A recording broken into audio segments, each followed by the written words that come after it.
Hello everyone, welcome to Canadian Immigration Channel. Guys and gals, you've asked me a few times to speak about students' accommodation, what do I think about those, and where international students should live when they arrive to Canada, what are their options, and how to pretty much compare those options.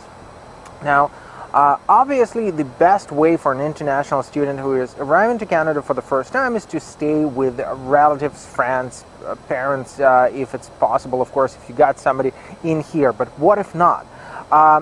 Unfortunately, the option which we start hearing like more and more often is when your local agents or Canadian companies suggest you some accommodation prior to arrival. So they will help you out, meeting you at an airport, and then bringing you to your new home.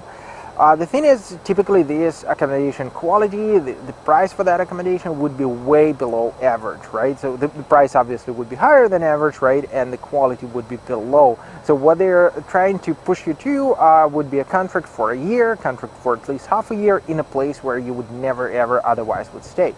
So how to approach it carefully? Well, the solution is very simple. Airbnb is first. So rent something for say a week. This way you would have way enough time to find yourself a decent place to stay within your budget. Typically, just to give you a heads up, if we're talking about Toronto, you would be looking at a room, I mean more or less decent room close to a college or university. You will be able to find it for something around $500 to $600, including internet, including basic furniture. So there would be a bed, there would be a place to sleep, to stay, to pretty much do your homework, which is way enough for an international student, unless of course you are coming with a family. Now if you're outside of Greater Toronto area, usually you would be able to find something decent for as low as $350, sometimes $400 Canadian dollars. The further you are from Toronto, I mean if we're talking about Ontario, the cheaper it would be.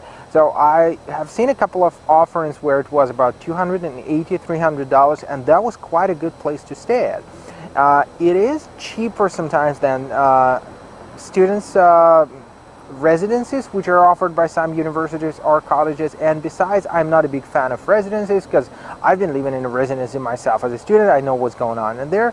The amount of beers consumed way exceeded the normal one per year for myself, right? So I would probably try to stay away from those.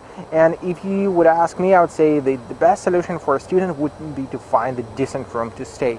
Once you're more or less accustomed to your new student life, once you got your probably first job, part-time, full-time hopefully, but probably the part-time one, you would be able to move into the apartment or into a condo. Sometimes with a friend, sometimes by yourself, depending on your income. So it's quite typical to find an apartment, say together with a buddy of yours, and rent it for a year.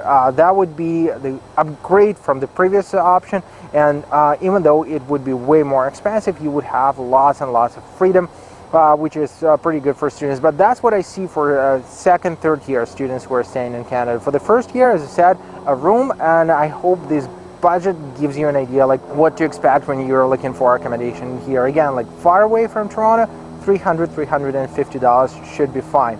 $500, sometimes $600 if we're talking about downtown Toronto.